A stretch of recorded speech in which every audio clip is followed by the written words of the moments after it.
and excellence to many tribal students of the area.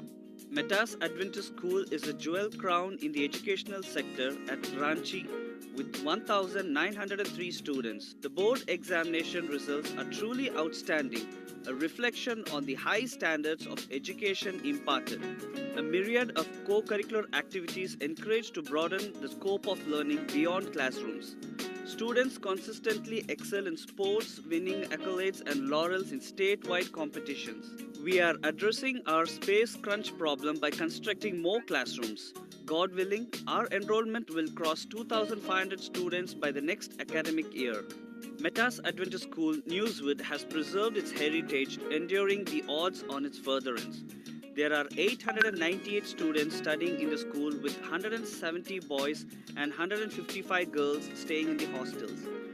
Out of the abundance of goodness and the generosity of friends and donors, the school is enriched and equipped with educational tools to provide a richer learning experience.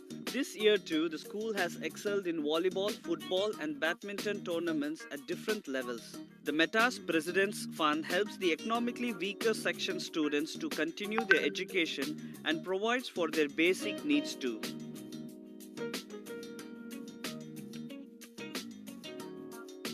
Metas Adventist College, Surat is the pioneer college of business management studies with a total enrollment of 826 students. Affiliated to the Northeastern Hill University at Shillong, Meghalaya, the college offers BBA, MBA and BCom study programs with a certificate course in Tally with GST. 8 students of the college were among the top 10 in the recent university examinations. Our students never returned empty-handed in the intercollegiate co-curricular and extracurricular activities. The college departmental clubs engage students in knowledge-based learning exercises and community-building projects to make them thinkers and not mere reflectors of others' thoughts. We congratulate our 3 faculties, Dr. Mohan Rao N. and Dr. Anil Kumar CH, and posthumously Dr. Job Dondapati for successfully completing their PhDs. We are also happy to inform that 3 more faculties have enrolled in the PhD program. The Metas Adventist School of Nursing has presently admitted the 38th batch of GNM students. Alongside classroom instructions, they engage themselves in clinical postings in the hospital, camps and community service.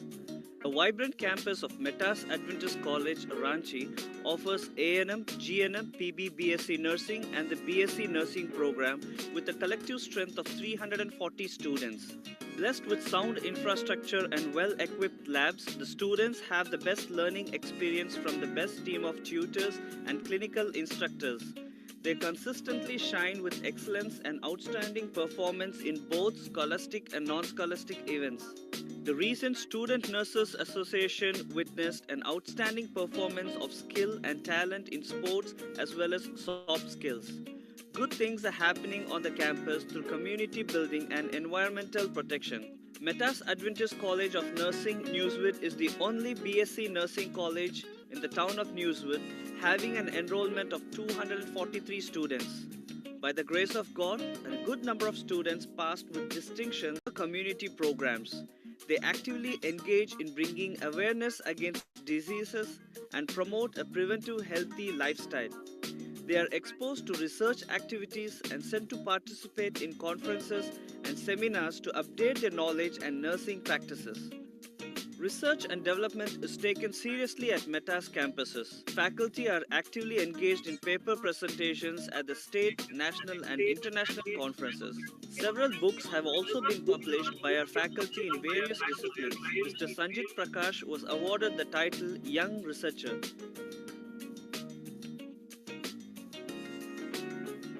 Metas Adventist Hospital, Surat is one of the oldest yet the modern medical institution of Southern Asia Division. Serving since 1923, the hospital has grown from an insignificant clinic to the present state-of-the-art edifice. Known for its excellence in quality service, this NABH-approved facility has seen 73,434 OPD patients and 11,042 inpatients. To its already vast scope of services, the hospital is granted permission to set up a renal transplant unit.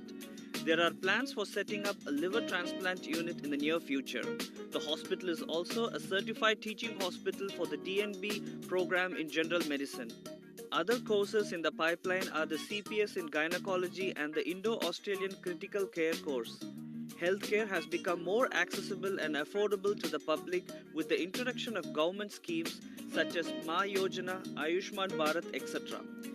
Being recognized for its quality service, the hospital was awarded Best Hospital in South Gujarat by the Times Group, My FM channel, and other regulatory bodies.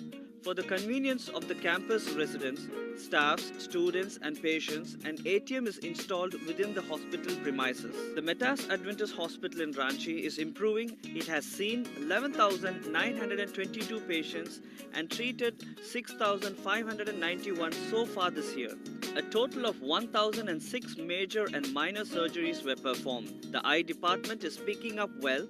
3,000 OPD patients were seen while 131 were operated. Health camps were conducted to help the people in rural and remote areas where healthcare is not accessible. The new ICU wing is a blessing to the hospital and the community. A new software installed at the pharmacy makes inventory and management of drugs a lot easier for the pharmacy department. The operation theatre is now functioning with modern LED lighting system. A new scan machine was purchased for the department. For the benefit of the majority, the hospital is envisaging a tie-up with Ayushman Bharat PM Yojana scheme in the future. American Hospital, as it is still known today, Gifford Memorial Hospital, is inching towards its 100 years of service in the town of Newswood. Since 1925, many seeking respite from their ailments walked into its portals, experiencing healing from the great physician. This year, 897 OPD patients were seen while 6,581 patients were admitted with 229 surgeries performed altogether. 1,478 patients were seen in the eye OPD, while 220 patients were given a second chance to see through successful surgeries. The GM Hospital in Newswood is undergoing a massive expansion program that will see the addition of new wings, new equipment, and the construction of 4 new operation theatres. Furthermore, additional accommodation is being built for the staff and the doctors. A cemented road around the hospital is laid, making the pathways more comfortable and easier to maintain.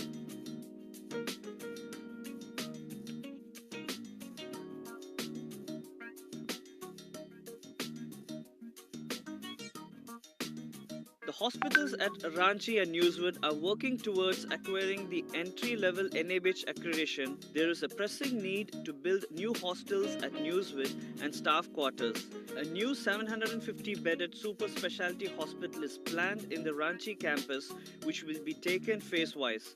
A new nursing block, hostels, and staff quarters will be taken up simultaneously. The Lord has heard our prayers and granted us permission to establish the Northeast Adventist University at Jowai, Meghalaya. The IBE has graciously granted us permission to start 6 programs for the year 2020. Much is to be done and a lot more to accomplish for the Lord before we can rest. I beseech your prayer in uplifting Metas for His ministry. May the Lord bless Metas as we continue to strive to be a center of excellence in education and healing. Thank you.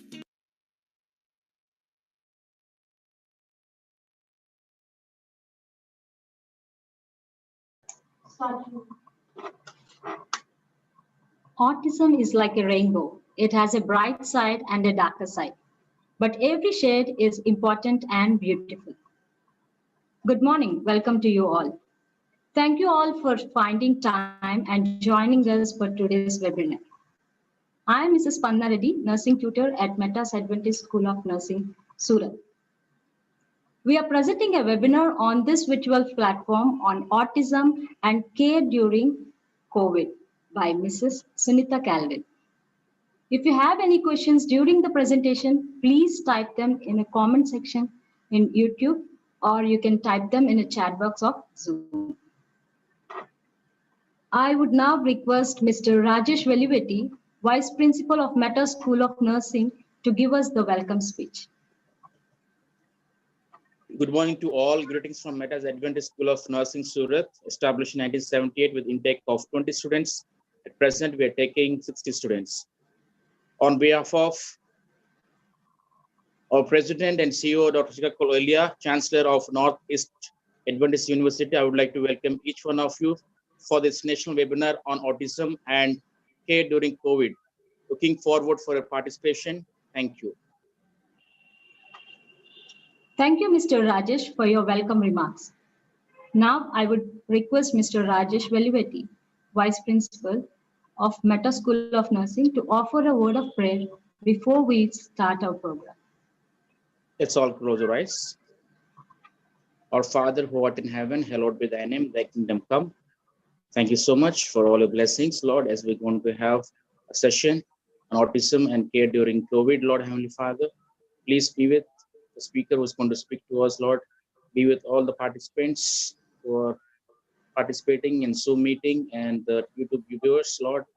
May we all receive a message through this session, Lord, Heavenly Father, that we can be useful for others, Lord, Heavenly Father. Take care of us. Please be with Meta's institutions, Lord. Be with the leadership, be with all the faculties, be with all our family members, Lord. Take care of us. In Jesus' name we pray. Amen. Thank you, Mr. Rajesh, for your opening prayer. Now, I would hand over the time to Mrs. Milita Bijo, nursing tutor, to introduce the speaker. Hello and welcome to today's webinar. I am Milita Bijo, nursing tutor at Meta School of Nursing, Surat. On behalf of Dr. Srika Kolilia, our Honorable President and CEO of Meta's Group of Institutions and a Chancellor of Northeast Adventist University, Joy Meghalaya, it is my great privilege to introduce today's speaker, Mrs. Sunitha Kelvin. Mrs. Sunitha Kelvin had completed BSc Nursing at CMC Ludhiana in the year 2000, and she has completed her MSc Nursing specializing in child health from Dr. MGR University in the year 2004. She has also a master's degree in sociology from Tilak University, Pune, and she completed in the year 2005. She started her teaching career at Meta School of Nursing, Surat. She has more than 15 years of teaching experience. She has worked at various colleges as faculty, professor, vice principal, principal, HOD, and research coordinator.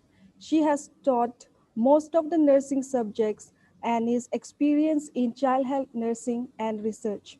She has also completed various certificate courses in interprofessional healthcare informatics, bioethics, systematic review and meta-analysis, English and biostatistics, epidemiology, and research.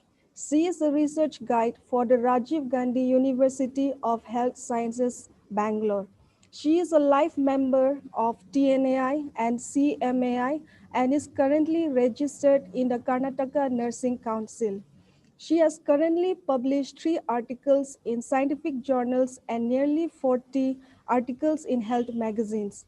She has attended many workshops, conferences, and webinars over the past years and was invited as resource person in a few national workshops. She is proficient in the use of Microsoft Office and the Internet. Is a team player with positive attitude even in challenging situations.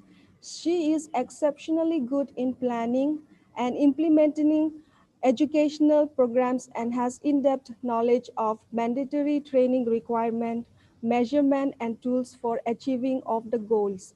She is currently pursuing her PhD as a full-time research scholar at Manipal College of Nursing with special focus on interpersonal education for care of autistic children among healthcare professionals and students.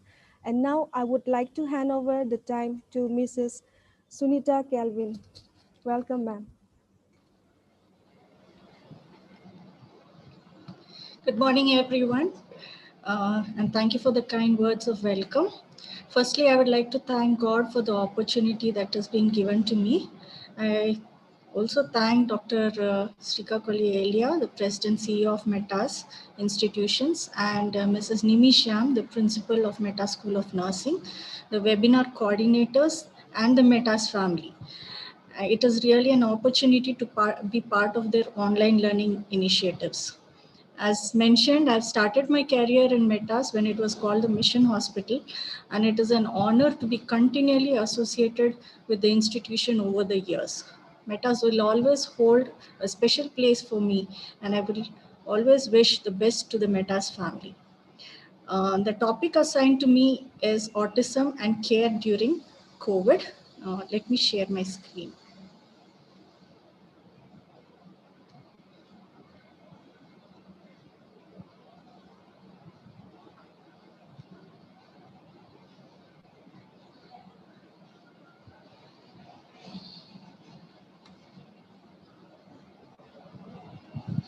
Can someone please confirm whether it is clear?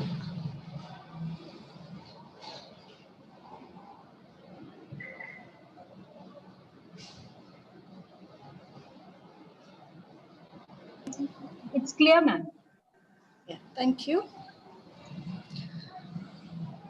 Okay, as I mentioned, the topic given is autism and care during COVID. Before I go into the presentation, I'm sure most of you have access to some other device or the same device. I'd like you to please open menti.com.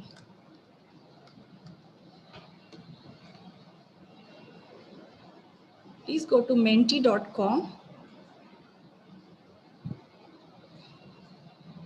And you will get a notification to put in the code. You can use the code that is visible on the screen. 5345378.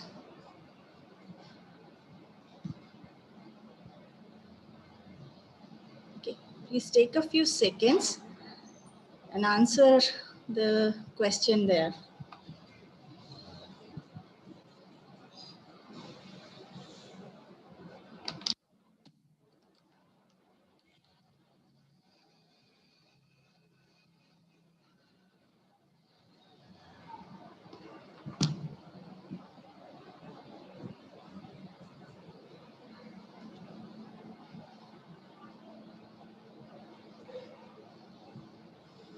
It's menti.com and the code is 5345378.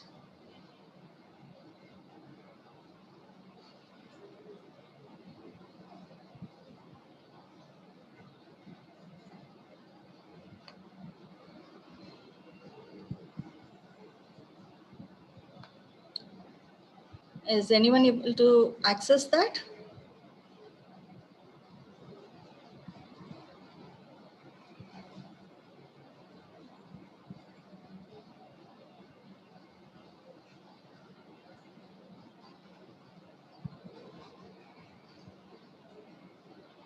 I'm just waiting for a couple of answers to come in.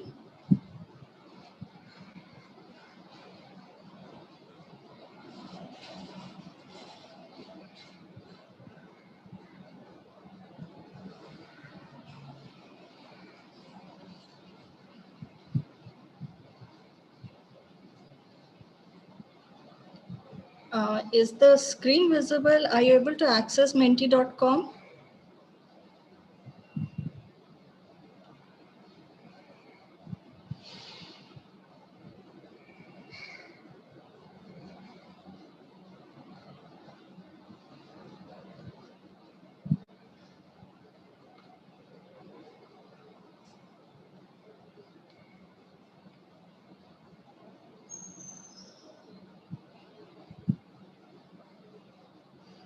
Okay, I think it's working now. So just one person has answered.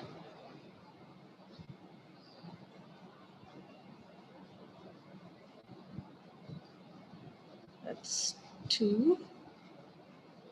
I'll just wait for at least 10 people to answer that.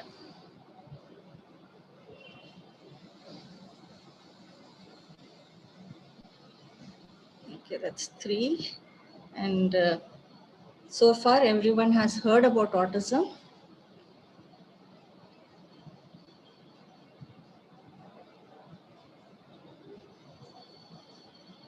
Okay, that's 4.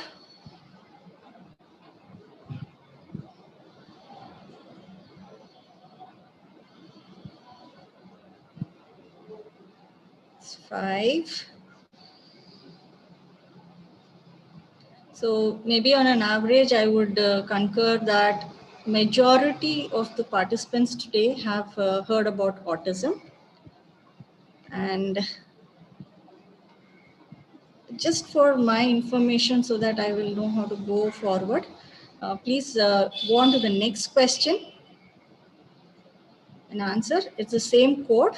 What is your reason of interest in autism?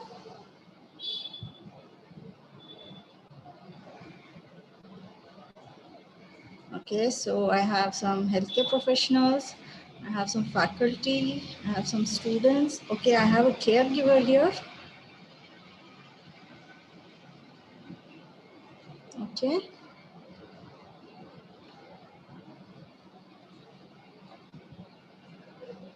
That's about 6 people. So can say that most of them are students or healthcare professionals, and there are some faculty as well as, interestingly, some caregivers as well.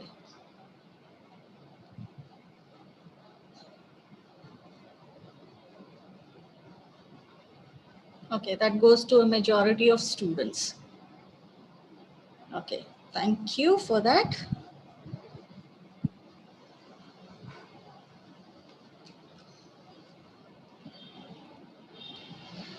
Okay, just have a look at some of these personalities that I'm showing down here. I don't know how many of them you would recognize, but these are few of those who have been diagnosed as having autism. And if you notice, you will see that there are a wide variety of people who have a lot of intelligence, or you can say they are on a higher spectrum of autism where they have their IQ levels are quite good. Okay, Albert Einstein was a doubt for me because I wasn't very sure whether he was tested, but there were reports that said that his characteristic features that were observed for his biography over a period of time showed that he had an autistic tendency. Okay. In addition to that, there are some surprising memes that I have seen.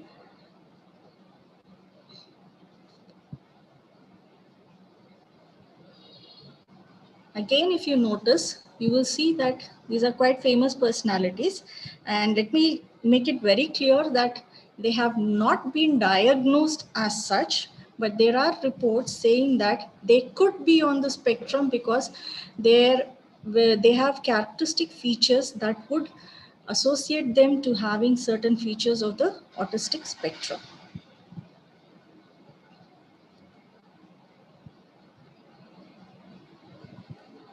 Okay, so when we see the history of autism or how it actually started, the first person to describe autism was Dr. Leo Kanner, who discussed it in 1943.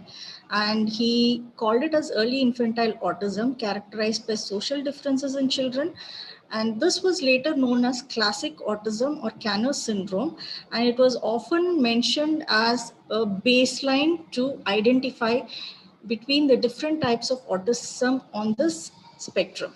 Okay. Later, Dr. Hans Asperger described the milder form of the disorder, and now it is called as Asperger syndrome. Then, in addition to that, autism was also referred to as pervasive developmental disorders and bracketed under autism spectrum disorders, during which time it was identified that, as in the introduction it was told, it is a rainbow of various symptoms.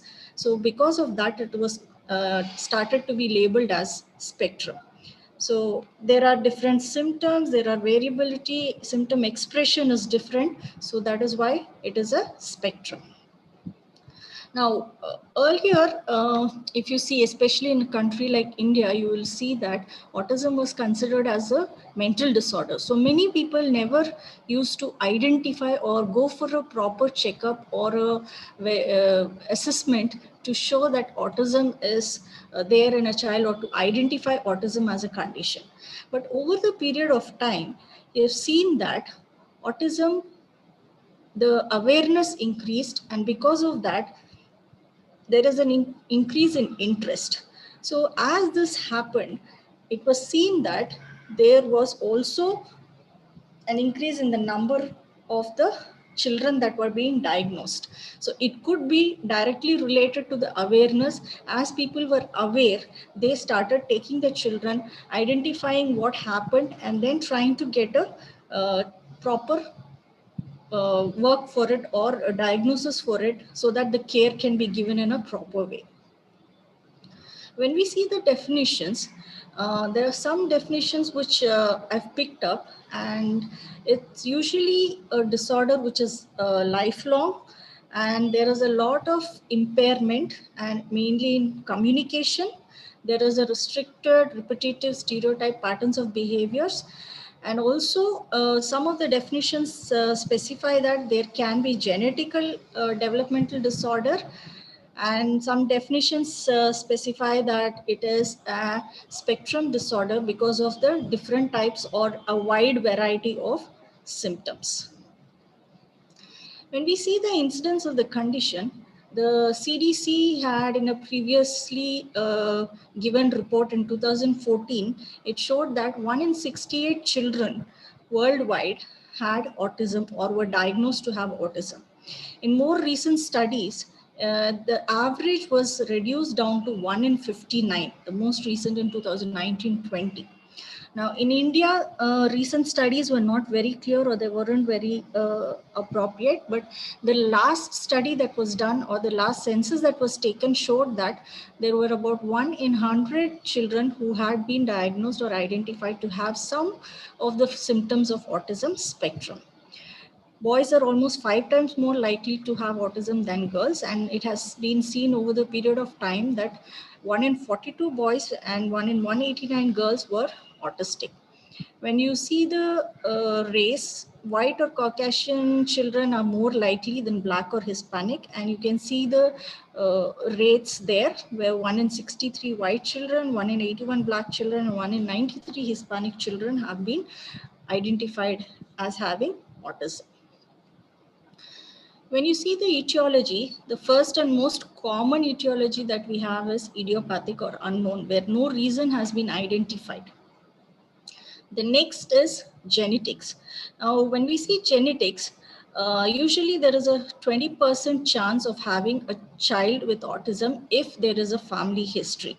Either one of the parents, or if they already have a child with autism, then the possibility of having another child with autism is 20% higher. Then when you see in twins, in 90% of the monozygotic twins can have autism, and dizygotic twins, about 10% of them have chances of having autism. Then comes the environmental factors. In this, it includes both environmental, that is external, as well as environmental that relates to the maternal condition. So some of the factors that are included here is prematurity, maternal diabetes or diseases. If at all there were any type of drug use or exposure to chemical toxins, especially the drug that is mentioned or is thalidomide. So if any of these exposures are present, there are chances that the child would have, or it has been seen that those were some of the causes of having autism. As I mentioned, the autism is a spectrum. That is, there is a wide variety of characteristics or a wide variety of symptoms that can be seen over a period.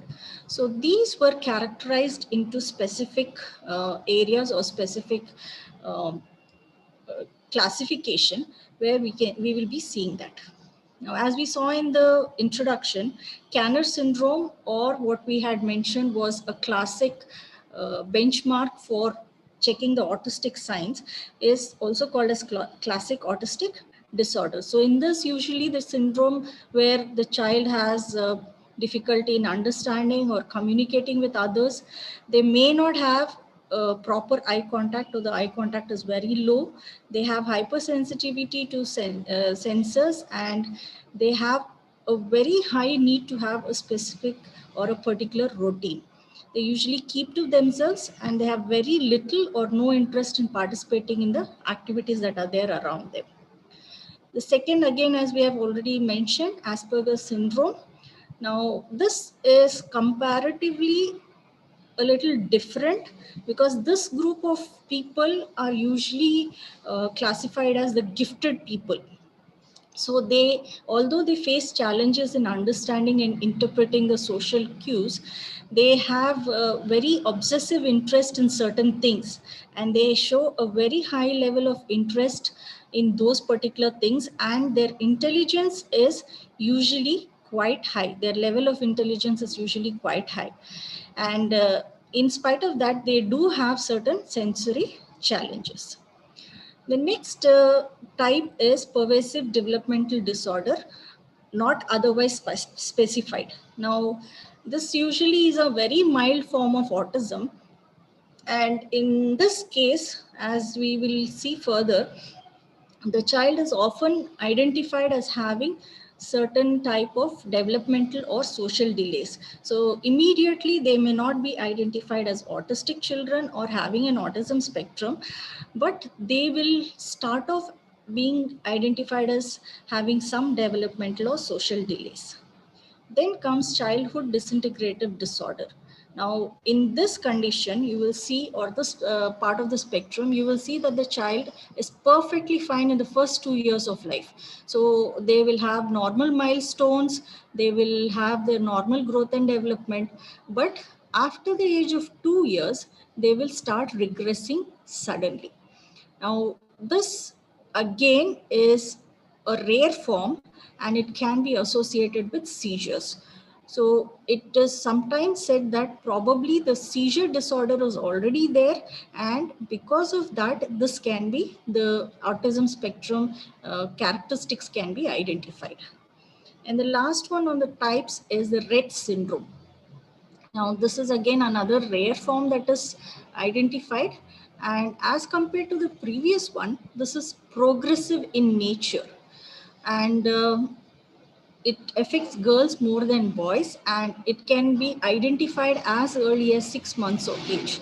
So in this also, most of the times they have developmental disorders, and it's associated with seizures and mental retardation. Now, this is the general types that we see. But we also have a classification based on the DSM. And the current DSM classification, or the manual that is going on, is the 5th version. So when you see that, you will see that there are 3 levels of autism or autism spectrum disorders that are there. In the first level, it is requiring support, second level requiring substantial support, and third level requiring very substantial support. So when you see the first level, you will see that the child will be verbal, but they will have difficulty initiating and sustaining interaction with others. So they by themselves may not be initiating. As compared to other normal children, they will have decreased interaction with the other children, and you will be able to notice that they have some restricted repetitive behaviors. Those behaviors at times may interfere with the functioning of the child. In the second level, there is marked deficit in social interaction. So the child will be very having more difficulty as compared to the previous level. The restricted repetitive movements are more obvious as compared to the previous level, and they have a very severe interference in their normal functioning. So if at all the child is distracted, or they are asked to do something else as compared to what they are already doing, that is when they are interrupted, they may have high level of distress. It might go to a level of anxiety, or they might become completely hyperactive. In the third level, there is a marked deficit in both verbal and non-verbal communication. They do not initiate any type of social interaction from others. And not only that, they do not like someone else to come and interact with them. And as we see, restricted repetitive movements are more, and they interfere with almost every aspect of their normal life, and they will require a quite high level of care from their caregivers.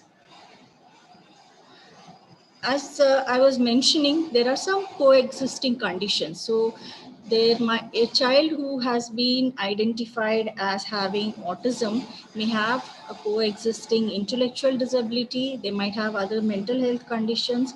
They might have mental retardation, seizures, and also you might, if you remember the pictures that you first saw, some of the faces that you would have identified, you would be able to notice that they would have had genetic or some other chromosomal abnormalities. In addition to that, the biggest problem in identifying autism is that they are often diagnosed wrongly, or there is a differential diagnosis that occurs where they are often identified as having developmental delay, learning disorders, ADHD, or even to some extent schizophrenia or schizoid personality. Because of these conditions, there are times when the child may not be correctly diagnosed, and the care to be given to the child is often uh, delayed, or there is a difference. When you see specifically some of the areas that you will come across for the areas of deficit, you see they have a deficit in social communication. I've seen this in the definitions, and repetitive and ritualistic behavior, as well as reactivity to sensory input. So when you see the social communication, you will see that they have a social emotional reciprocity where they do not, or they cannot have a conversation back and forth. That is, you ask a question to a child, they usually answer back. But in these children, you ask a question, they may not be able to give a reaction immediately. It takes time for them to comprehend what you're trying to ask, and they often refuse, or they do not immediately respond. And they do not share interest. They have their own way of identifying themselves or doing things, as well as they cannot initiate or respond to normal social interactions. Then they have non-verbal communicative behavior where there is poor verbal or non-verbal communication. They do not have eye contact. Their body language is always anxious, and they have deficits even understanding the use of non-verbal communication. And many times it is seen that they are very apathetic. They don't have any type of facial expressions, or they may not use gestures. Then as developing relation with others, you will see that the child will have difficulty in adjusting to different behaviors in social situations. Then they do not share, no imagination, and they're very having very much or they have difficulties in making friends, and they don't have any interest in other people. Then when you see in repetitive and ritualistic patterns of behavior, you will see that there is stereotype or repetitive motor movements. Now this can be like they'll have a feeling of rocking, hand flapping is something that is very common. Lining up or flipping objects is another thing that is seen most commonly, where they tend to have a feeling of they want everything in one particular order. Also, you will see that they not only repeat actions, they also repeat speech. So they might repeat the speech of the person who is talking to them, or they might repeat their own answers over and over again, or even sometimes they may repeat the same questions over and over again in spite of getting answers to that. Then comes insistence on sameness or ritualized patterns of behavior, where they have to have a routine. If the routine is shifted or changed, then they get very restless, they might get very anxious, they might get aggressive. Then they're highly fixated, where they have fixed interests. This can even go to the extent of certain foods which they have, they will eat only those things. They don't like other things to eat. So that is one common characteristic that you will see. Then coming down to reactivity to sensory input, you will see that they have indifference to pain or temperature. Now, even some children, the indifference might be that they don't feel pain or they don't bother, or their reaction time is very slow. Then adverse response to sounds and textures, where they even a simple thing like normally a normal child might like the stuffed animals or the stuffed toys, whereas a child on the autistic spectrum may not like that soft thing. They might not like, some children might not like rough things. So they, as well as when you see sounds also, some of them are very sensitive to even whispering that happens around them, and some of them are the other extreme where they do not even bother for the sounds. They also have a characteristic feature where they try to recognize things by smelling and touching objects, and they have a very great visual fascination for lights and moving objects when they see them. Okay, here's another menti.com once again. Okay.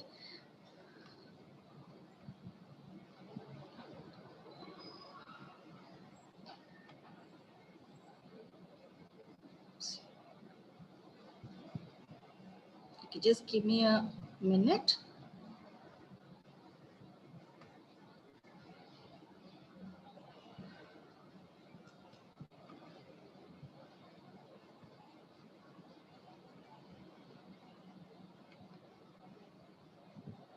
Okay.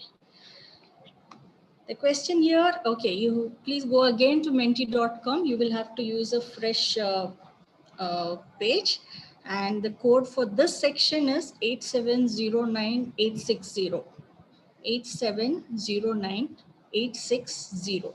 The question here is, would you be able to identify a child on the autism spectrum?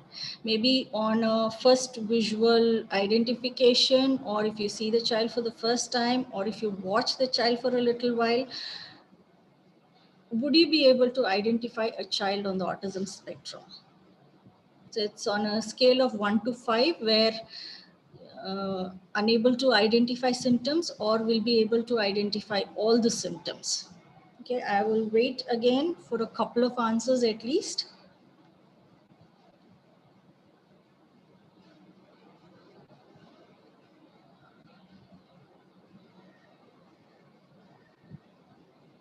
Okay, that's 2 answers down there, and it's a 2.5 on the scale, which is probably a 50-50 chances.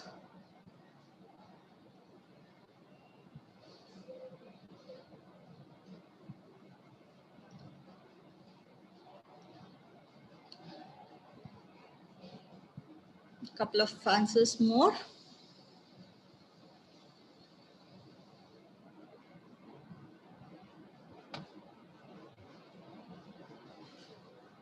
Okay.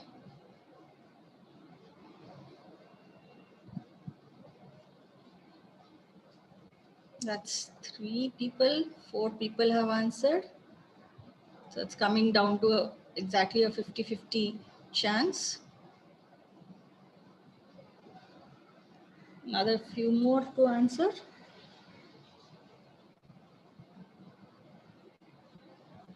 Okay. It's 5 people answered so far. That's 6.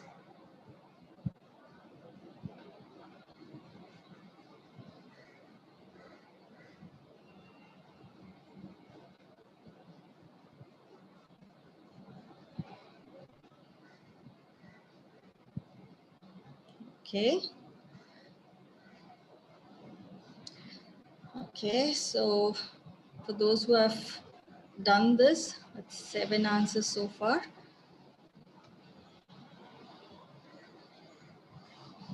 Now, so far we have just seen a little bit of what autism is and what happens. So what is the first thing that comes to your mind when you think of a person with autism? with what information you have so far, with what you know from the introduction, or at least listening to what was being said so far, what is the first thing that comes to your mind? You have seen, okay, someone says attention. So I take it that they have a very serious attention problem. Either their attention is very strong or they have no attention at all. Okay.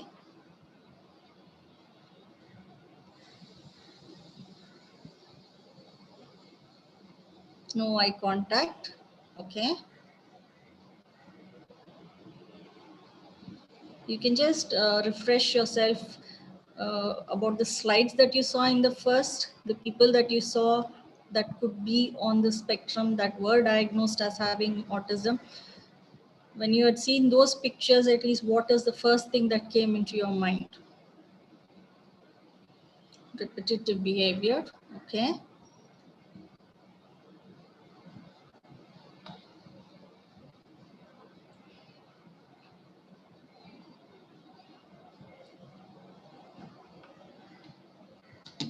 I'm not sure how many people are attending this webinar, but the responses are quite less. Okay, that's 6 people answered so far. Okay, hyper, less interactive. Okay, learning disability. Yeah, so you're just coming up with some of the things that could be the possible sign and symptoms or the ways to identify children with autism. Okay, that's about 7 people who have answered. And let me go back to the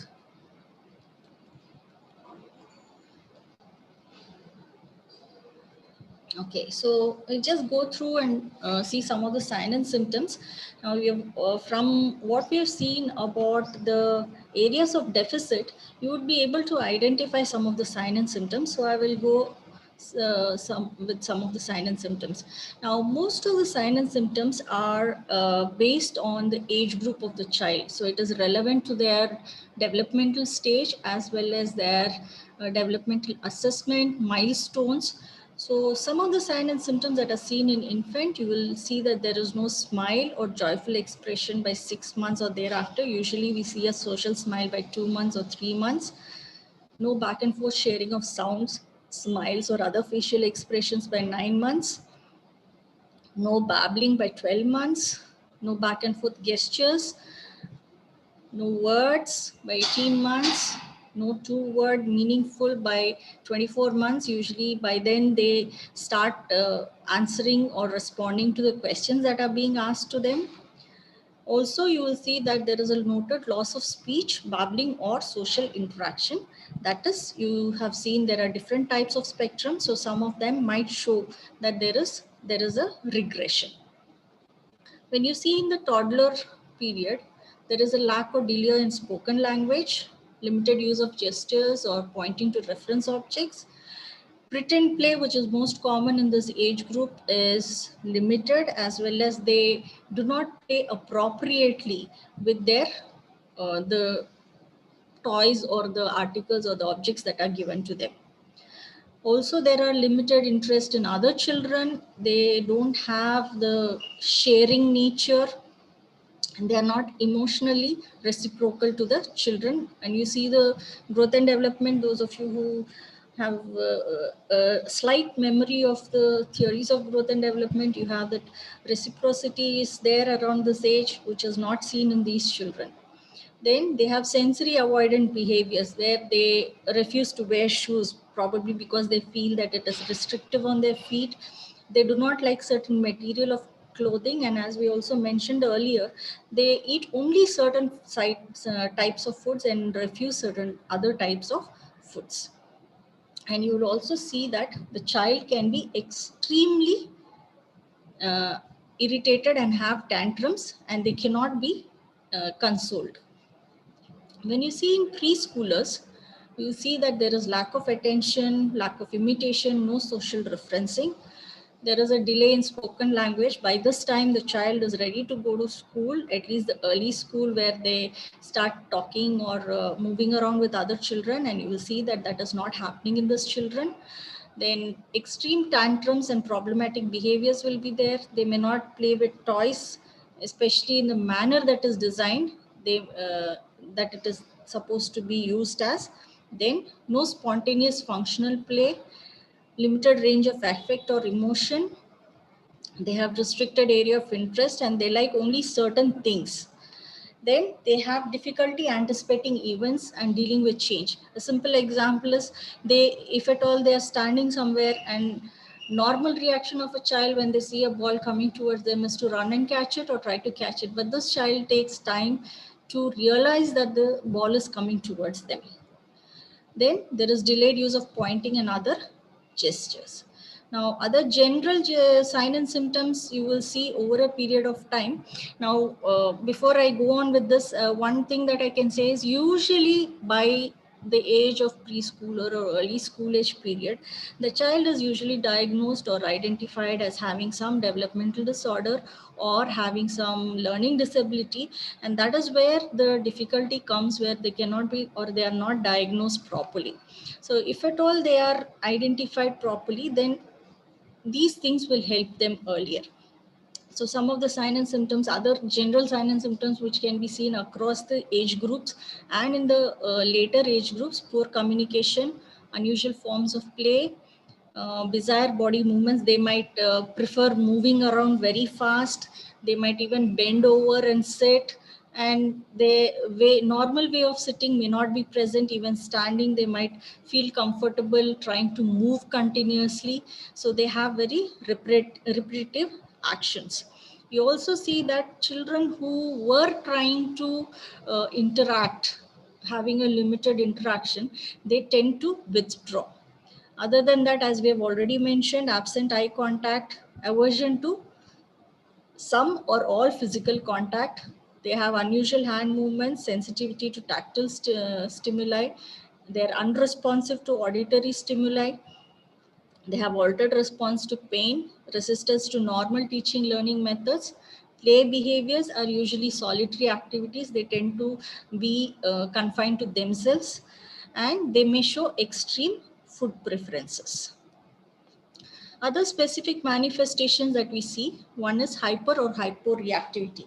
As I said, they might be an extreme. Either the reaction might be hyper, that is excess, or hypo, very less. So they may not have ability to process or tolerate proper sensory experiences like touch, hearing, even taste, vision. They might have differences in their normal processing. Then certain sensory input might have excessive overreaction or hypersensitivity. Then also it has been seen that there can be certain adverse reactions, like you can put it across as a flight reaction or a fight reaction, where it is unlike a normal child or a developmentally normal child. These children tend to react too much. It is, you can say that it is excess reaction. So they will have reactions that way. Next is tactile difficulties. Tactile is touch. So certain materials, certain clothes, certain type of things might have a different type of a reaction to them.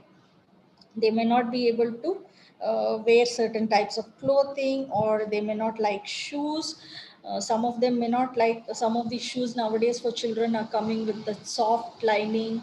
Some comes with a thicker or a rough lining. So depending on that particular child, they might not like certain things. So they will refuse even to touch certain things. Then there are additional sensory inputs, that is proprioception. Proprioception is the ability to differentiate between space and depth. So they might not be able to judge the depth of things, or they might not be able to judge how hard or how soft they have to hold on to things. Sometimes they may squeeze too hard, sometimes they may push too hard. Some of these children, especially if they are able to go to a school and able to read and write, then the writing might be either they might be pushing the pencil too hard, or they might not be writing it hard enough that it is not visible also. Then similar thing can happen when they are using an eraser. So proprioception, if there is a difficulty, they might erase it too hard that the paper might tear. They might be very clumsy, they might have an awkward movement, and they might not, same thing might happen with people that even if they're touching or they're trying to move around with people, they do not know how much pressure to put, and they often have bumping or they slam into things. And at times it is also seen that they are self-injurious also. When you see the vestibular components, it's usually related to hearing and equilibrium. So they have high tolerance for certain types of vestibular input. So they might be spinning, climbing, tipping back in their chairs, swinging, and one characteristic feature we have seen that they will be rocking excessively. Then certain behaviors like avoidant behaviors will be there, where they don't like certain playthings, or they have difficulty in climbing up the stairs, and even an uneven terrain.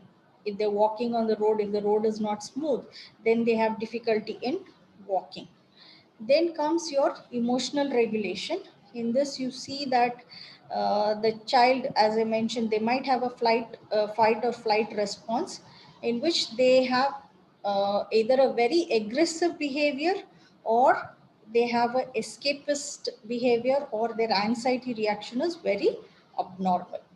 And they have responses to the sensory environment, where they show very typical physical discomfort, as well as they try to avoid certain things. Okay. Then coming down to diagnosis, uh, normally diagnosis is made only by a trained licensed medical or mental health professional. And the DSM-4, that 5 that we have seen, that is the criteria that is usually used. As for caring for them, there are a lot of professionals that will be used. Then when you see for diagnosis, there are no specific diagnostic tests that are required. Mostly it is a comprehensive diagnostic evaluation, where the behavioral observations are done, medical and behavioral history is taken, developmental history is taken, the milestones are checked depending on the age of the child. And again, depending on the age of the child, there are IQ tests that are done. And in addition to that, they are the interviews of caregivers and providers are also taken to get various signs and symptoms that they would have observed. So that is how the comprehensive diagnostic evaluation is done. The next is an autism treatment protocol, where one of the first things that are used is the comprehensive diagnostic evaluation. And in addition to that, there is psychological evaluation, there is autism diagnostic observation schedule, and other specific diagnostic tools, which I will be showing you, that can be used again depending on the age of the child, as well as depending on the characteristic features that they are showing, which will classify on which area of the spectrum they might be identified. Then other evaluation tools that I have mentioned. Then when you say you are planning to take a child for a diagnosis for autism, or you suspect that, you have to make note that the diagnosis should be done in multiple settings. You cannot just take the child to the hospital and say that the tests are being done or the observation is being done and the child is reacting in a particular way. So yes, they are autistic, or even no, they are not autistic. So the multiple settings that can be used are inclusive of home. If the child is going to school, then school. In the school also playground. So over a period of time, this assessment is done, and there should be at least 2 consecutive similar assessments in two different settings in order for the child to be actually diagnosed as autistic. Then we have something called as early diagnosis and early identification. Now, this is a very important area of autistic care, where early diagnosis will help in early identification. Now, when we see this, the earliest you can identify a child is possibly having autism is roughly about 6 months.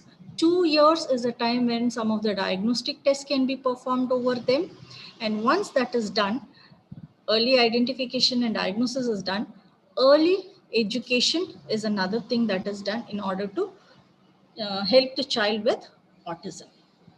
So when you see this early diagnosis and early identification, you will see that there can be a systematic screening that is done either while the child comes for a regular developmental assessment or a regular under 5 cleaning, and also by identifying things from the different signs and symptoms that the parents might be telling at these particular uh, places when they meet the child. And as I said, here are some of the tools that are there that can be used for the diagnosis. Now, these tools are not all used at once. They are again depending on the age of the child, depending on the characteristic features that have been identified in during their initial assessment.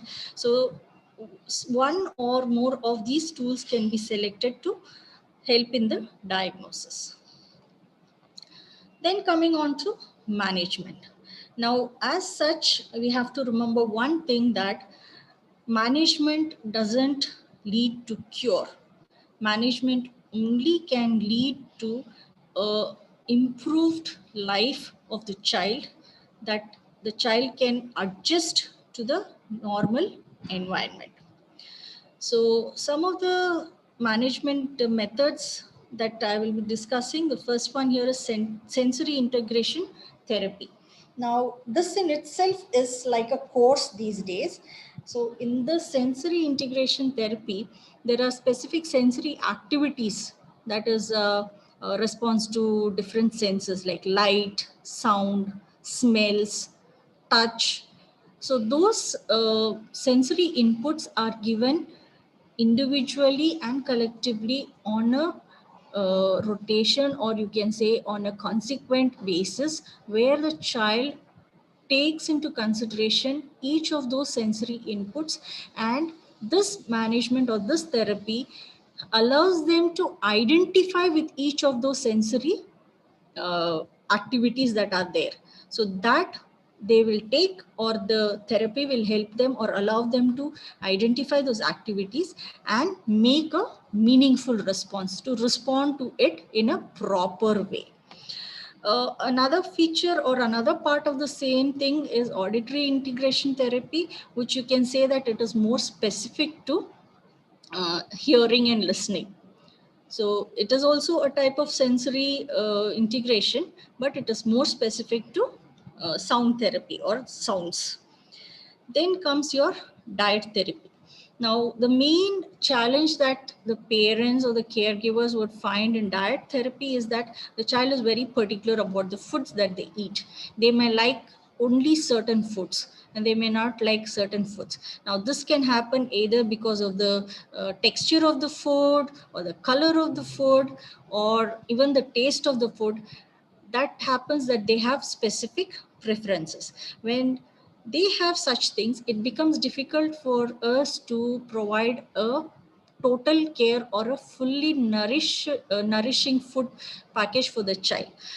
So depending on what the child likes or doesn't like, modifications can be done for that, and the child can be given, we can try to give them all the needed nutrition for the child.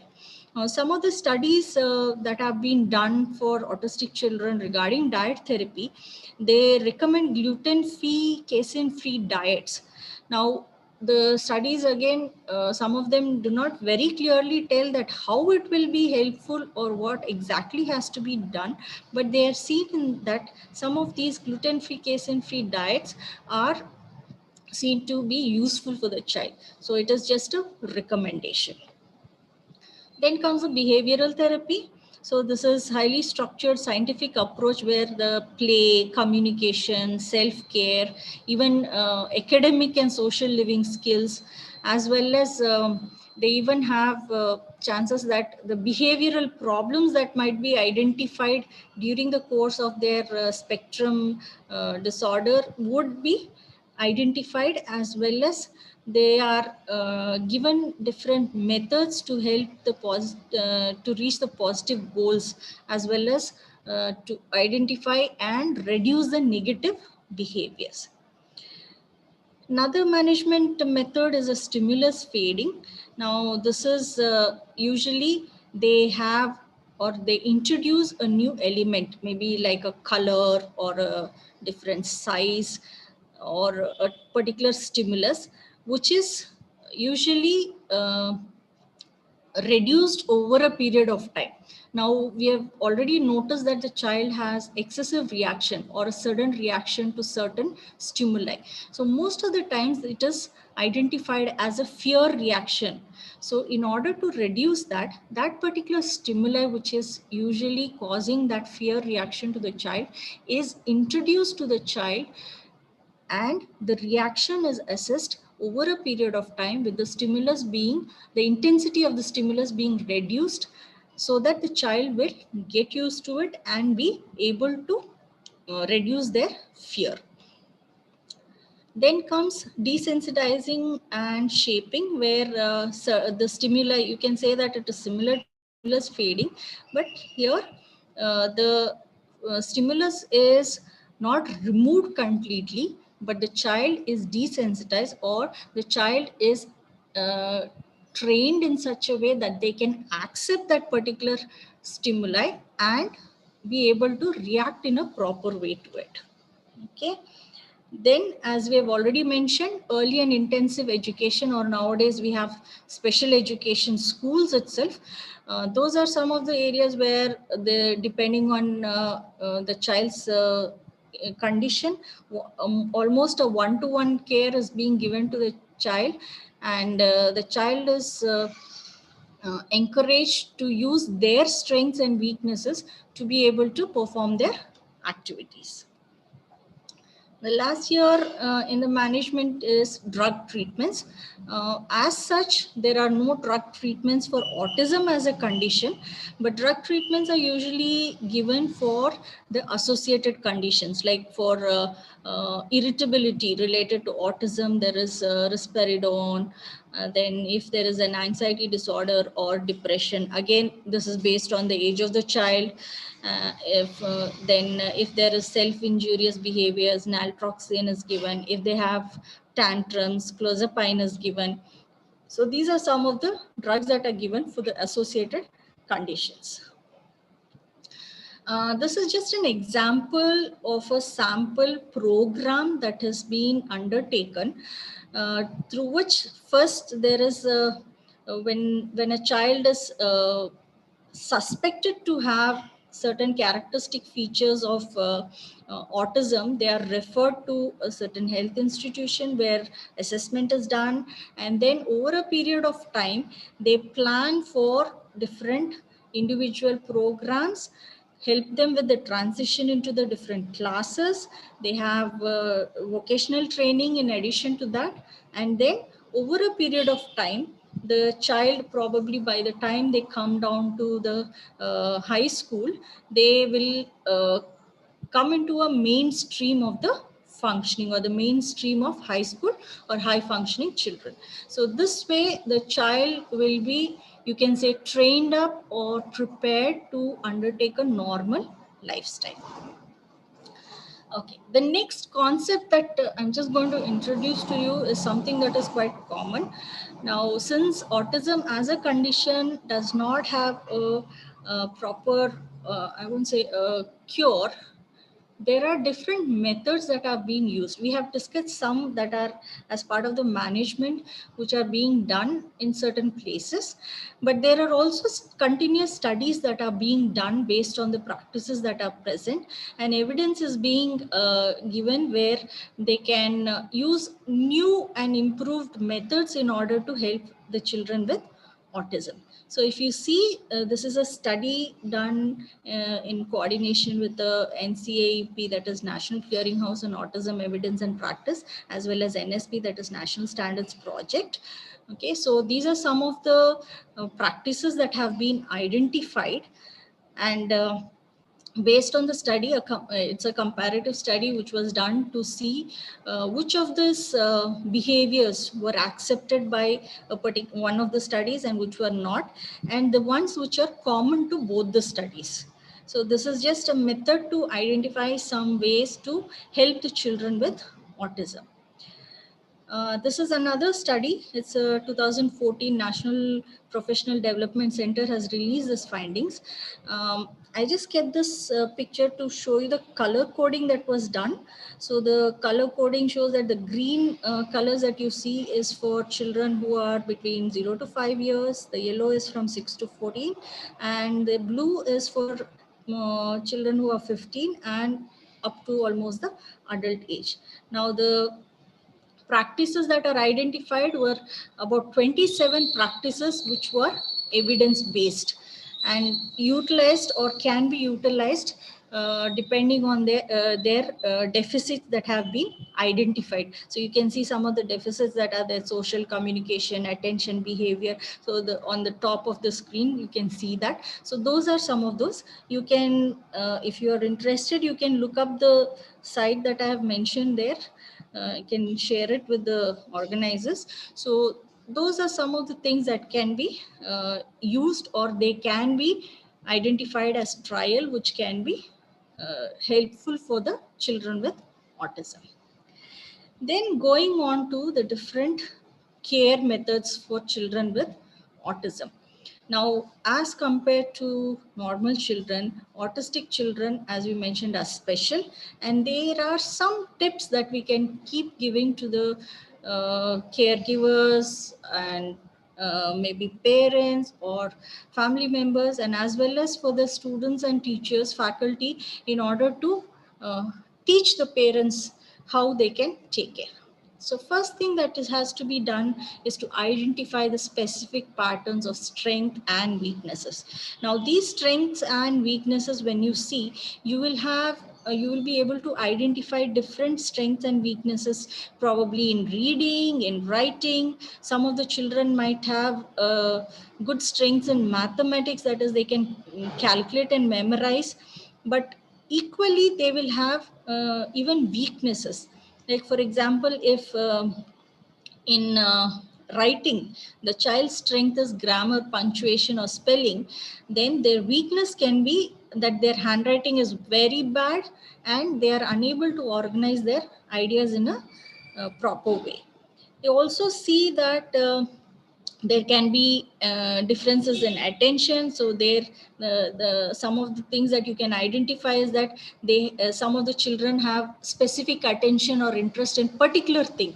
So you can identify that particular thing and use it as a strength. So we use the strength and passions to help in the care of the child or in their learning process. And also, as I said, the focus should be more on the strengths. That way the child will be able to identify things in a better way. So in doing that, you can make things more visual.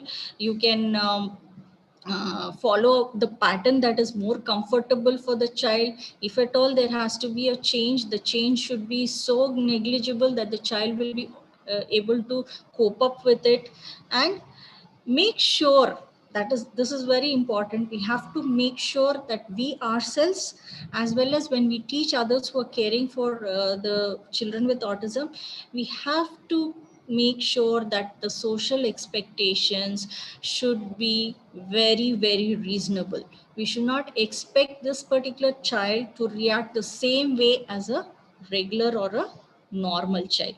So in this way you can do or be able to care for a child in a better way. Now some children, for example, I can give you another example. For some children are very visual. So in order for the child to learn something, you might have to draw it, okay, or maybe paste some pictures so that they understand it. Maybe if you have to tell them that you have to brush your teeth, you have to paste a picture of a child brushing their teeth, or a toothbrush and a paste. You paste it and you show it to the child. The child is more likely to understand it than when you tell them that you have to brush. Okay.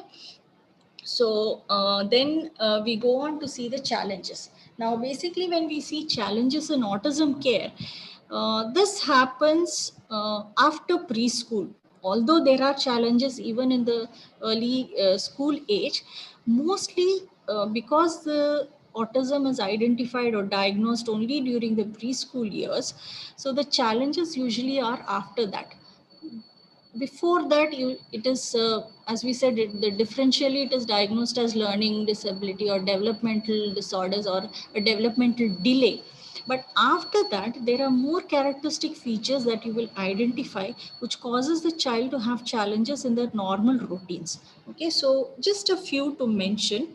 So when you see early school age, the child will have social deficit, so they will have impact in participating in activities. They will not be able to participate, or they will not be able to move around with groups of children or interact with them properly.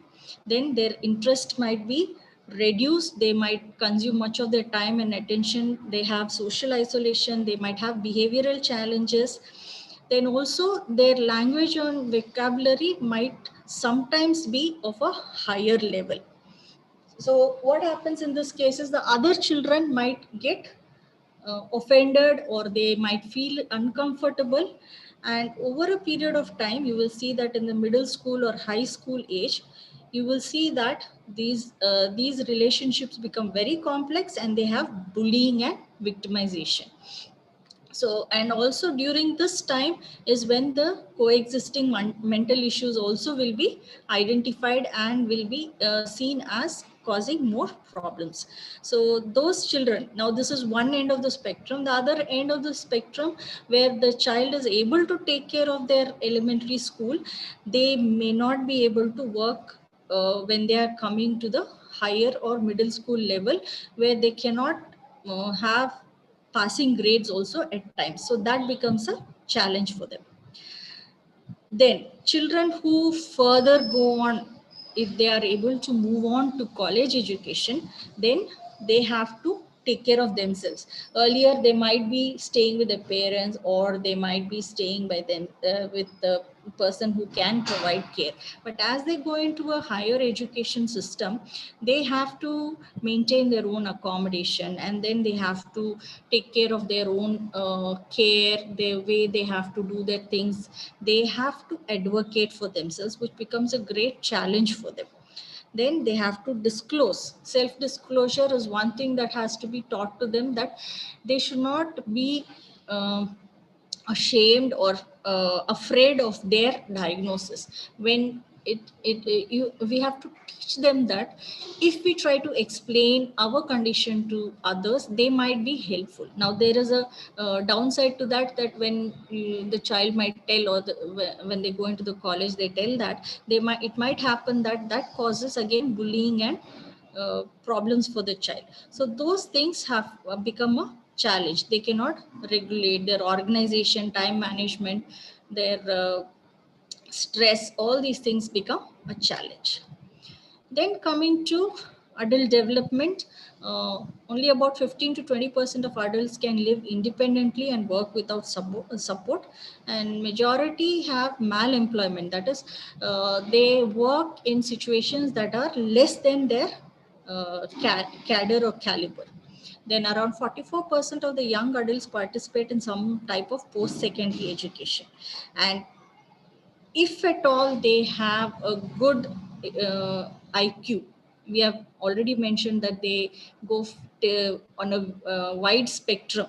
So some of them are highly intelligent. Then these adults with autism can take the STEM majors like science, technology, engineering, math.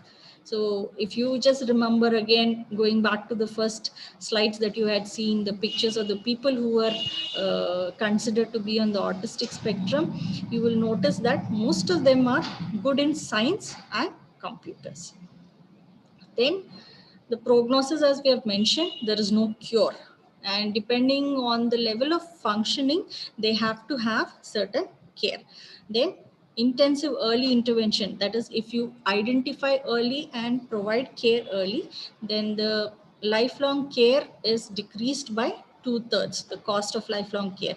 And most positive life outcomes for individuals are identified if care is given earlier on. Now, coming on to the point where we have to see about how we care for children with autism, I have a list of points that will give you a brief, based on what we have learned so far, a brief points which will explain how we should care for them. So when you see the current situation, although the actual lockdown period is over, there are still certain restrictions. And we are also seeing that schools have not yet opened. And even if schools have opened, they are mostly on the online course that is going on. And it's difficult even for us as adults, normal adults. It's a bit difficult for us to adjust to that and cope up with that. So you can just imagine that how difficult it would be for a child with autism, because mainly because they have some specific way they do certain things. They have their deficits which make them unique. So because of those reasons, the care, although might be utilized for a regular child also, some of the points are required so that the child will be comfortable even in this current scenario. So when we see some of the points, start with the child's typical routine. Don't change the routine. If the child is getting up at a particular time, or having a breakfast, or having a class at a particular time, then continue with the same routine. Start with that. Then we mentioned that they have very visual type of learning. So keep the visual schedules. Maybe you can make a chart based on the timings. You can put it on a wall that is nearby, and then you can tell, okay, this time you have the picture of what they have to do at that particular time. Even for putting up the time, you can put up a picture of a clock. That way you can teach the child how to read a clock as well as to identify the timing, what they have to do. Then ensure that the child feels secure and not anxious. Now, whatever the parents feel or the caregivers feel, if they're anxious, especially like we see the news and we see the cases are increasing in a particular place, and then the parents get anxious. So that anxiety is automatically transferred to the child. So make sure that the parents or caregivers are not anxious. They should be able to relax. They should not stress. And don't try to teach the child something that is, or don't try to overburden the child with so much information. So that also makes the child insecure and anxious. Then comes giving adequate information. Now, in this situation, there are people or there are parents who try to tell the children that it's okay, nothing is wrong. But at some point, there are older children, or there are a particular age of children who prefer to have information. Now, again, depending on the child's condition, the level of their intelligence, now you might be able to provide, or they might be able to accept a certain amount of information. They might ask questions. So you have to truthfully answer questions, because they also might be watching the television along with you. So at that particular time, you have to answer correctly what it means, and tell them if they have any doubts, you have to clarify it without giving them anxiety. Then adequate physical activity time should be given. Now, some of us live in flats where there is no space for the child to move around. So in that case, those activities should be within the home, simple activities which can make them move from at least one room of the house to another room of the house. At least that much activity should be there. Then spend time outside. Now, spending time outside, now you will say, in this COVID situation, how? Now, physically, if at all there is an area where around your own house, or nearby to your house, where there is a restricted activity, you can take the child, take. Otherwise, nowadays there are a lot of virtual packages of visiting certain important landmarks in not only a country but even all through the world. So you can use the time to take the child on a virtual tour. Then prepare separate environment or area within the house for different activities. You might be having that already, but some activities which you are introducing during this time where the child cannot move around, you can make separate sections in the house, like maybe a dining room which is used for only eating. Part of the dining room can be used for some other activity. The kitchen, when you might use the kitchen to teach the child about those activities which are performed in the kitchen. So that way the child will be aware, they will have a difference in the environment, and the activities also will be more into their brain where they can identify and understand. Then make sure you keep stock of the child's favorites. They are very, very insistent that they want particular type of things. So if at all or whenever you are going to get certain of the things, make sure, or you're ordering online, make sure that the child's favorites are there in a good number. You should not there should not be a deficit. Okay, that includes even toys, maybe fruits, some eatables, some activities which the child likes. Some might like puzzles, some might like coloring. So papers, colors, all those should be kept in an adequate amount, or the stock should be there. Then be creative with rewards. Whatever rewards are given, a favorite activity, maybe immediately rewards are not given. Some of the parents would like to make a chart or a visual table and give a star for a particular job well done. And when they finish filling the stars, or a required number of stars that are there on the chart, then they can have a bigger gift that can be there. So that way the child will be enthusiastic to do certain activities. Then prioritize calming skills. Now the child, first of all, maintain the calm environment in the child. Then you, along with the parents, the child can have some activities, maybe relaxation activities, where the child will what you say be able to relax, maybe some soft music. If the child is not so auditory, there is no auditory hypersensitivity, some soft music, or maybe just relaxing, or even a good warm bath. So those things you can identify, knowing the child, what would help in calming down. Then don't get too involved in academics. It is necessary, but it is not that it is unavoidable. So make sure that the learning which is there is fun. Those things which are taken in the classroom, since you have to do it at home, include it, or coordinate it along with the activities that are going on in the house. Then, as we said, maintain a basic routine. Okay, as per the child's typical routine, maintain it. Whatever the replacements are done, like when the child actually goes for school, probably during that time you can have a learning activity done at home. Then take time off to teach daily living skills. Some of the children might require that to adapt themselves into a situation which is at home. Then involved in simple home activities. You don't have to make them do all the work. This is equally important for the parents as well, or the caregivers are as well, involving the whole family or the children as well into their home activities, which will make them or have them relax, or they will be more involved. A responsibility is given to them. Then comes encouraging breaks. Now this should be again for both the parents and the children. Okay, parents also need time to refresh for themselves. So they can take turns. If there are two parents, they can take turns. If there are grandparents or some people who are nearby, whom you can trust, and you can be aware that with all the social distancing or with all the care that is being taken, they can spend some time and give a break for the parents and children, that would be encouraged. Then encourage use of technology. Now there is we can come to a lot of contradictions on this, but when you use technology, it is becoming imperative. You have no choice. Every child knows what technology, how it is used, but make sure that it is used in limit. Make a schedule.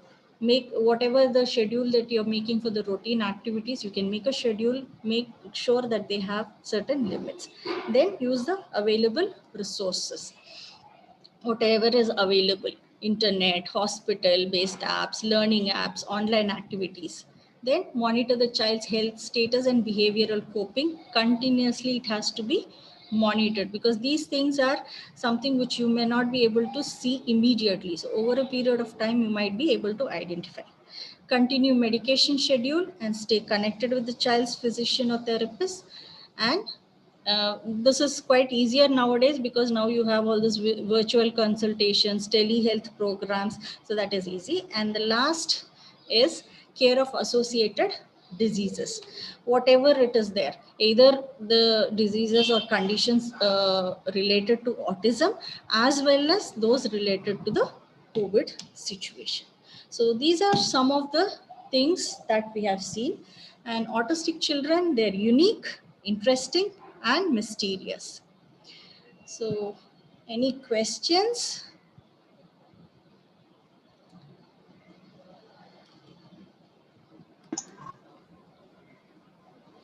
I'll stop the share screening and yes, I'm ready for any questions. I'll try my best to answer to the best of my ability.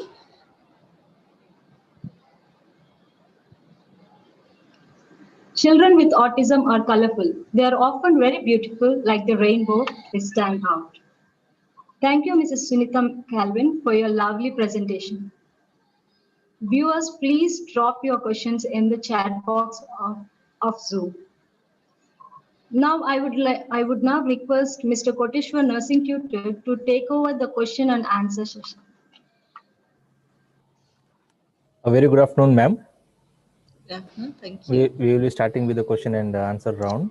Yes. We have a few questions in my list. The first question is, how early can an autistic disorder be recognized in children? Okay, I've answered this during the course of the presentation. There are some conditions which are identified as early as 6 months itself.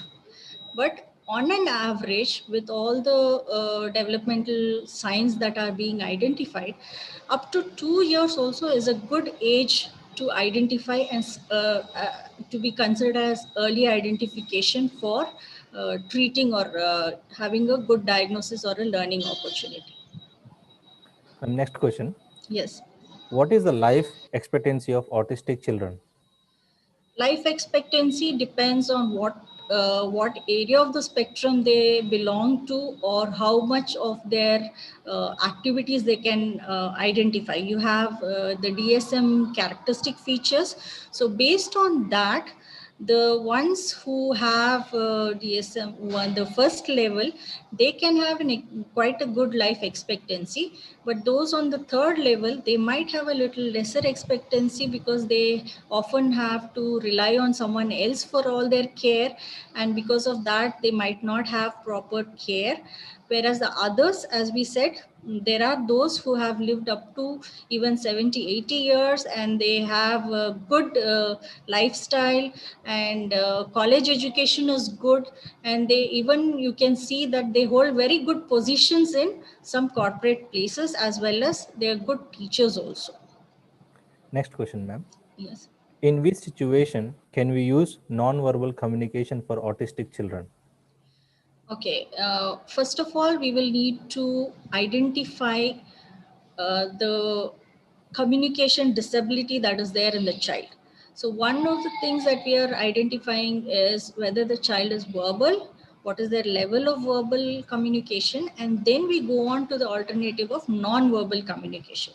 Now, as such, we cannot specifically say that only non-verbal or only verbal can be used because each child is having an individual difference. So when you see the child, you will be able to assess the child that whether they are more open to a communication which is verbal or non-verbal. The way they have their, their sensitivity. If they are very sensitive to sounds, they do not react much with sounds, or they have even hypersensitivity to sounds, then a more non-verbal approach can be used. So in that way, basically, I can just say that the way that the child reacts to you when you react or when you approach the child will help you identify whether you can take a verbal or a non-verbal approach to take care of the child. So either way, again, it is completely dependent on the child and the assessment that you do early on that will help the child to they will be able to take care of themselves in that way. Next question, ma'am. Are childhood vaccines responsible for autistic spectrum disorder? As such, there is no proper link that there are vaccines are causing autism, but there have been some studies that show that certain vaccines in children who had certain vaccines, there was a chance of having autism. But other studies show that there is no link between vaccines and autism. Now, we can also, on the other hand, we can also say that one of the etiological features that we had said was environment. So vaccination can be one of the environmental factors which may or may not be directly related, but it may influence the identification where the child, because of certain reactions that are happening, might come out with the diagnosis of autism, but it may or may not cause autism directly. Ma'am, next question. Okay. How might supporting an adult with autism or an autism spectrum disorder be different than children? Okay, by the time the person comes into an adulthood, if they were already diagnosed to have autism during their childhood period, they would be already trained so that they can take care of themselves. We had mentioned something about self-advocacy. So they will be able to identify themselves, their situations, and be maybe not as fast as the regular adults, but still they will be able to assess, identify, and be able to take steps to take care of themselves. In very rare cases, usually autism is identified within the first few years of life, but in very rare cases, maybe when the spectrum is very mild, they might not be identified as autism. We have mentioned that there are usually differential diagnoses. So the child or the adult might have been identified as having some other diagnosis, and then over a period of time, the person might be identified as or be diagnosed as autism. In that case also, same management techniques can be utilized, but the intensity will differ based on what their level of functioning is at that point of time. So that way, you're not doing or taking care of them as you're taking care of a child, but you're still treating them as adults and still giving them care as an autistic person. This could be the last question, ma'am. What has the impact of COVID-19 pandemic been on teenagers with autism spectrum disorders and their families? Okay, if you have to say, I could even ask back a question: how much has COVID affected you as a person? And take that down to a person who is very hyperactive, a person who has extremes in their behaviors, those who are restricted. They already are restricted, and when just imagine a house full of, even a house with 4 people, you have a 2-bedroom house with 4 people, normally a child needs their space. So a child who is cooped up in the house for the whole time, automatically they have this hypersensitivity. So that really affects the child who is having autism. So that is why we have discussed some of the points that says that follow their routine, give them space. And even one of the suggestions for taking care of an autistic child was divide the house into different areas where certain activities are restricted to certain areas of the house only, so that they will have that differentiation, a demarcation.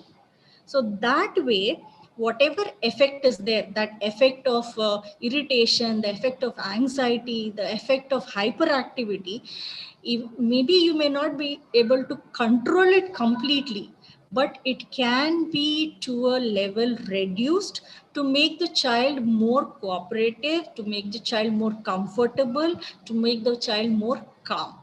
And when you're saying specifically as teenagers, same thing can be applied to them, that you see what are the things that they are interested in. Okay, food is one thing where anyone who's at the home doing nothing, you give them food, they're very happy with it. Another thing is games, toys.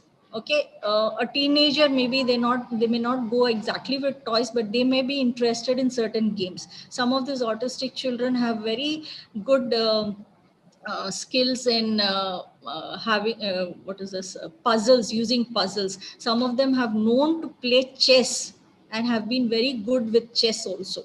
So those things which are there available, which you know, or which the parents know that the child is good with, okay, make sure that those things are available for the child.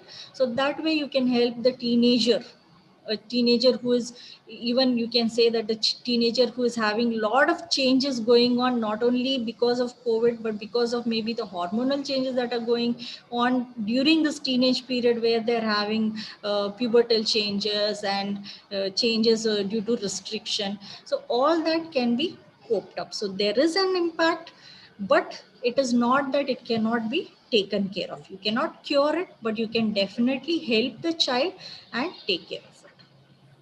Thank you so much, ma'am, for your valuable inputs. Over to Mrs. Pandana, ma'am.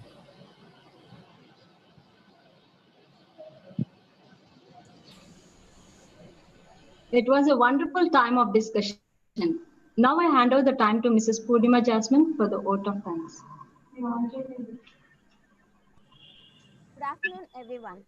I am honored and privileged to have this opportunity to give vote of thanks on this event. Thank you, Mrs. Sunitha Calvin, for honoring us with your presence and time. You have educated us on autism and care during this pandemic situation. I would like to thank the honoring organization team for their excellent coordination, the marketing team for their zealous and energetic efforts, the IT support team for the seamless streaming of the webinar, and many others who made this event a success. I also would like to thank each participant who dedicated their time and made themselves available to attend this webinar. Your presence has made a big difference today. Thank you for joining us. Finally, my sincere thanks to our beloved President and CEO, Dr. Elias Rikokoli, Dr. N. Mohan Rao, Vice President, Academic Affairs, Mrs. Nimmi Sham, Principal, Metas Adventist School of Nursing, Surat, and the college administration for initiating this webinar series. Please do watch out for more webinars and be a part of the learning community of Metas Adventist College, Surat.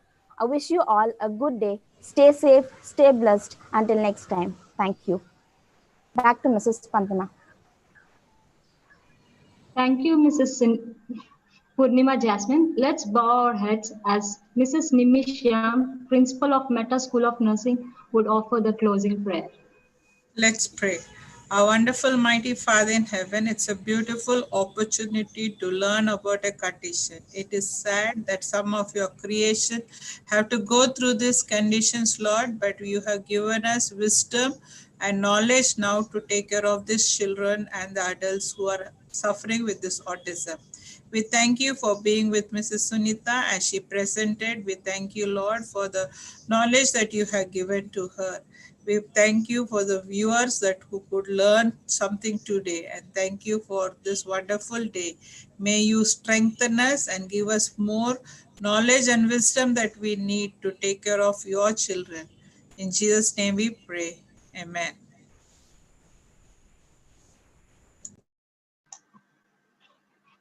Thank you, Mrs. Nimmi Shyam. Thank you, Mrs. Sunitha Calvin. We are grateful and thankful for throwing light on autism and care during COVID.